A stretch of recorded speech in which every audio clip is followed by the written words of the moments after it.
जिसने चैनल को सब्सक्राइब नहीं किया, जल्दी से इस चैनल को सब्सक्राइब कर लें। मैं उठा और उठकर डेरे चला गया।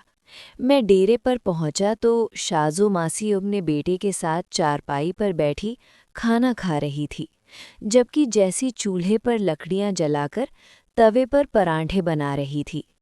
और शमीम, जिसे शीमा कहते हैं, वो दूसरे चूल्हे पर चाय बना रही थी। चाय दे अपने वीर नू, शाजो मासी ने शीमा से कहा, तो वो बोली, जी अम्मी मैं लाती हूँ। जैसी थोड़ा खुलकर बैठी हुई थी और उसको पसीना आया हुआ था। शायद चूल्हे की गर्मी थी और उसका दुपट्टा नहीं था, और इस हाल में वो कहर ढा रही थी।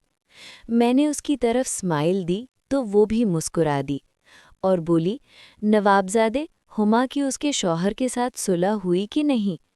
तो मैं मासी की तरफ देखते हुए बोला, नहीं, उसका हुमा की तरफ ध्यान बहुत कम है और बाहर ज्यादा है। मैं तो हुमा को लेकर बहुत परेशान हूँ, किसी से अपने दुख भी नहीं बांट सकता। शायद मेरा बाप हुमा की ही परेशानी दिल पर ले गया और उनकी नाराज़गी उनकी जान ले गई। शाजू मासी मेरी तरफ इशारा करते हुए बोली, हम है ना, तुम हमें अपना नहीं समझते। नवाबजादे, खुदा करम करेगा, एक दिन उसका घर भी बस जाएगा। मासी के बेटे ने मेरी नम होती हुई आंखों में देखा तो अपना हाथ मेरे हाथ पर रख कर बोला, नवाबजादे, तुम अकेले नहीं हो, मैं तेरा भाई हूँ। हम कोशिश करेंगे कि नौमान भाई को मना लें। नवाबजादे, चाय पियो। देखो, मैं तुम्हारे वास्ते एक कड़क चाय लेकर आई हूँ, जिसे पीकर तुम्हारी सारी परेशानियाँ ठीक हो जाएंगी। शीमा ने चाय का कप मुझे देते हुए कहा तो सारे हंसने लगे। निकोलस अपनी बहन से बोला, बड़ी शिफा है तेरी चाय में। तो वो बोली, शिफा तो है, हमारा चाय कड़क होता है, पीकर सारे गम भूल जाते हैं। शीमा 16 साल की खूबरू लड़की थी, उसका रंग जैसी से थोड़ा सफ़ेद था। वो चाय देकर मुड़ी तो उसकी कमीज़ की पोजीशन गलत थी। मैंने एक नज़र देखा तो फिर अपनी नज़रें झुका लीं, क्योंकि जैसी मुझे देख रही थी। उसने इशारे से शीमा से कहा कि वो अपनी कमीज़ ठीक करे, मगर वो ना समझी। तो जैसी बोली, माशियत बड़ी फंस के चल रही है।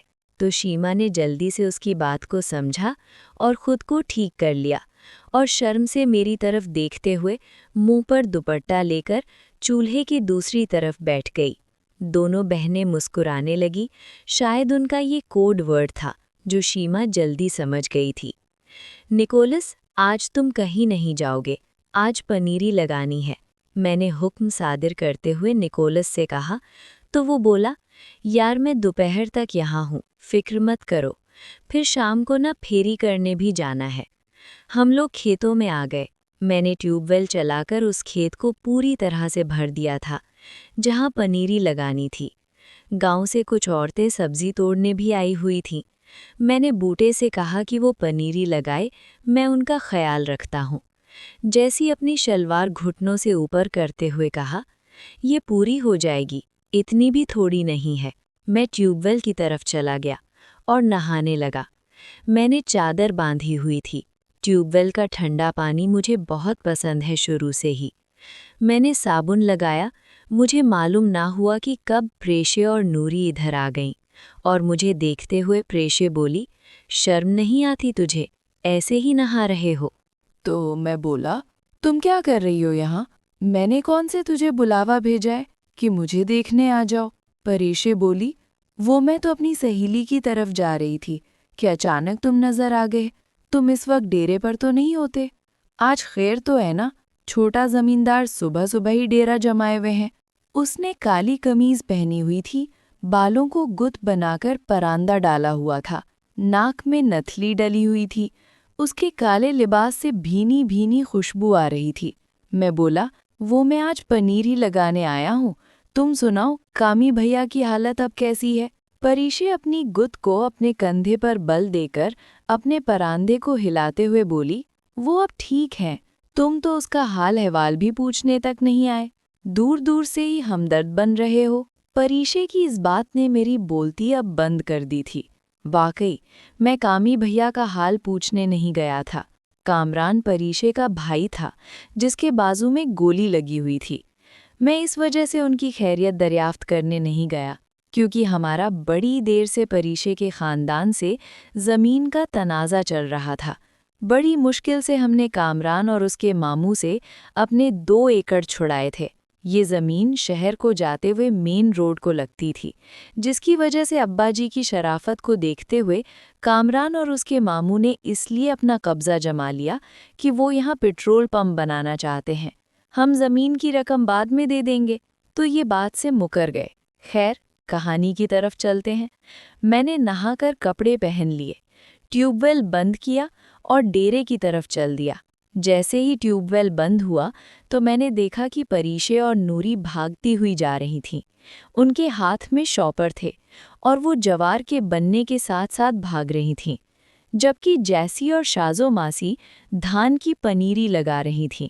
इतने में उनके पीछे पीछे शीमा भागती हुई आ रही थीं, जो मुझे देखकर रुक गईं और बोली, नवाबजादे, वो परीशे कुछ कच्चे आम तोड़कर चली गई है, इसके साथ नूरी भी है, जाओ इन्हें पकड़ लो। शीमा को सांस चढ़ा हुआ था। मैंने जवार के खेत के अंदर ही अंदर दौड़ लगा दी, क्योंकि अगर वो इस खेत को क्रॉस कर जाती तो फिर आगे उनका डेरा था, उसने अपने घर चले जाना था। मैंने शॉर्टकट रास्ता अपनाते हुए उसे पकड़ लिया और खाले के साथ ही उसे रोक लिया। अपने सामने मुझे देखकर परीशे का रंग जर्द पड़ गया। उसने नूरी की तरफ देखा, जो सहमी हुई अपने चालाक मालकिन के पकड़े जाने का मातम कर रही थी। परीशे ने अपने शॉपर वाले हाथ को अपने पीछे छुपाते हुए बोला, नवाबजादे, तू साडे रस्ते विच की करदा पे आए? उसने नफसियाती हरबा आजमाते हुए रोब झाड़ते हुए मुझे कहा। उसकी जबान लड़खड़ा रही थी। मैं गुस्से से उसकी तरफ इशारा करते हुए कहा कि तुम बताओ, इस शॉपर में क्या है जो तुम चोरी करके ला रही हो? परीशे कांपते हुए बोली, चोरी? मैं भला क्यों चोरी करूंगी? मैं बोला, तुम चोरी नहीं करती, चल शाबाश तलाशी दे। तो उसने शॉपर मेरी तरफ कर दिया। मैंने उसके हाथ से शॉपर लिया और नूरी से कहा, तुम भी चोरनी हो और अपनी मालकिन के साथ मुलव्विस हो। मैं तेरे बाप को हवेली बुलाता हूँ शाम को, तब तक तुम शीमा के पास रहोगी, जब तक तेरा बाप खुद तुझे छुड़ाने नहीं आ जाता। वो भी रोनी सूरत बनाते हुए बोली, नवाबजादे, मैनू माफ़ कर दे, मुझे परीशे ही लेकर आई है। परीशे उसे घूरते हुए बोली, झूठ बोल रही है ये आए रोज़ ही तोड़ती है, मैं तो आज ही आई हूँ। मैंने शॉपर देखा तो उसमें कच्ची अंबिया और लीचियाँ थी। मैंने सोचा लड़की है, डरा धमका कर छोड़ देता हूँ। इसीलिए मैंने नूर से कहा कि तुम बैठ जाओ खाले पर और मैं पहले तेरी मालकिन का हिसाब किताब कर लूँ, फिर तेरी बारी है। वो डरते डरते बोली, नवाबजादे, मेरे करीब न ताना, वरना आज अच्छा नहीं होगा। वो रहम तलब नज़रों से मुझे देख रही थी। मैंने गुनगुनाते हुए कहा, इस प्यार से मेरी तरफ ना देखो, प्यार हो जाएगा। अगर प्यार हो गया तो तीर दिल के पार हो जाएगा। मैं शोर डाल दूंगी, फिर देखना तुझे कैसे डंडे पड़ेंगे, देख लेना। मैंने उसकी कलाई मरोड़ते हुए कहा, चल ये तो बता कि मुझे डंडे मारने कौन आएगा। परीशे अपना हाथ छुड़ाते हुए बोली, मैं जब कहूंगी कि ये मेरे साथ गलत करना चाह रहा है तो सब लोग जमा होकर तुझे मारेंगे। मैं सोचने लगा तो वो दोनों समझ गईं कि मैं डर गया हूँ। मुद्दतों बाद भी नहीं मिलते हम जैसे नायाब लोग। तेरे हाथ क्या लगे, तूने आम समझ लिया। वो दोनों मुस्कराने लगी, शायद फ्रस्ट्रेशन से निकलना चाह रही थी। मैंने नूर की तरफ इशारा करते हुए कहा, तुम निकल जाओ, मैं जानूं और परीशे जाने। वो मेरी बात अब समझ गई और खाले के अंदर ही अंदर दौड़कर थोड़ी दूर आगे जाकर रुक गई। मैंने अपना हाथ परीशे की गर्दन के पीछे रखा और उसका चेहरा अपने करीब कर लिया और कहा, माँ ने अभी तक वो शेर पैदा नहीं किया जो इमरान को डंडे मार सके, और तुझे इस भयानक प्लानिंग की सज़ा मिलेगी। परीशे की रंगत जर्द पड़ चुकी थी। वो अब मेरे पास थी और नूर उससे दूर खड़ी थी, जो ये सब देख रही थी। मेरे करीब मत आना, परीशे ने कांपते हुए कहा तो नूर ने मुझे हाथ मारते हुए काम जारी रखने का इशारा कर दिया। हाथ नीचे की तरफ बढ़ाते हुए मैंने उसको पकड़कर और करीब कर लिया और उसकी आंखों में देखते हुए कहा, परीशे, क्यों तंग करती हो हमें? तो वो मेरी नज़रों में नज़रें डालकर बोली, बताती हूँ, पहले तो मुझे छोड़, कोई देख लेगा तो मेरी कितनी बदनामी होगी। मैंने चारों तरफ देखते हुए कहा, इस वक्त मैदान खाली है, बस ये शॉपर भरा हुआ है। वो मेरी तरफ गुस्से से देखते हुए बोली, मैं ऐसी लड़की नहीं हूँ, आप प्लीज़ इतनी बड़ी सज़ा तो ना दें, रोके खुद को। मैं बोला, सज़ा? कौन सी सज़ा? देखो तुमने चोरी की है और मेरी गैरत को ललकारा है। परीशे, मैंने क्या कहा है तुझे? बस आम तोड़े हैं, ये लो तुम रख लो, मैं नहीं ले जाती इन्हें, पर तुम। मैं बोला, क्या तुम लगा रखी है? आम चोरी, पानी चोरी, और अब जब मेरे काबू आई हो तो तुम शुरू कर दिया। तुमने। परीशे, वो मैं ये कहना चाह रही थी कि तुम जो कर रहे हो इससे मेरी जिंदगी खराब हो जाएगी। मैं बोला, भला कैसे खराब हो जाएगी तेरी जिंदगी? वो बोली, नवाबजादे, अगर तुमने कुछ किया तो मैं नहर में कूद जाऊंगी। मैंने उसे पिचकारते हुए कहा, तुम बहुत डरपोक हो, जबकि वैसे तो मुझे तुम असलहा दिखाकर डराती हो। अब क्या हुआ? परीशे की सांस तेज हो चुकी थी। मैंने उसके पीछे एक चपत लगाई और उससे बातें करने लगा। मोहब्बत में ये हमला जानलेवा होता है।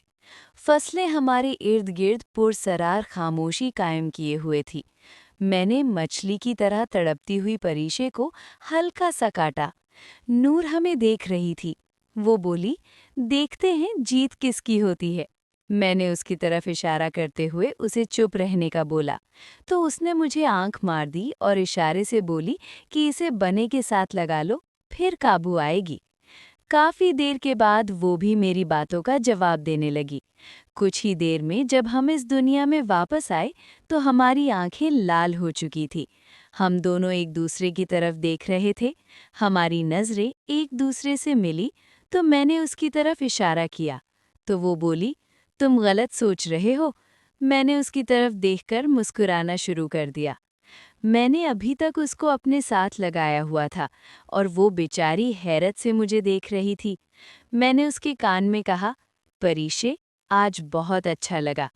नूर की तरफ इशारा करते हुए धीरे से बोली, वो क्यों? मैं बोला, तुम बहुत हसीन हो। वो बोली, तुम बहुत गंदे हो और बहुत गंदी बातें करते हो, ऐसी बातें मत किया करो। मैंने मुस्कुराकर कहा, ये बातें सुनकर तुम किसी और दुनिया में चली गई थी। उसने घबराहट जाहिर करते हुए एक बार फिर मेरी तरफ देखा और नीचे देखने लगी और धीरे से बोली, ये सब तुम्हारी वजह से हुआ है, तुझे शर्म नहीं आई? मैं मुस्कुराने लगा तो नूर बोली, मालकिन, झूठ मत बोले, आप इस खेल में बराबर की शरीक हैं। नहीं नहीं, परीशे ने नूर को घूरते हुए कहा तो वो अपने लबों पर दिलफरेब मुस्कुराहट सजाए बोली, मैंने खुद देखा है, आपने भी इसकी बातों का जवाब दिया है। छोटे चौधरी सच कह रहे हैं। परीशे नूर को तो कभी मुझे घूरती खड़ी थी, जैसे खा ही जाएगी।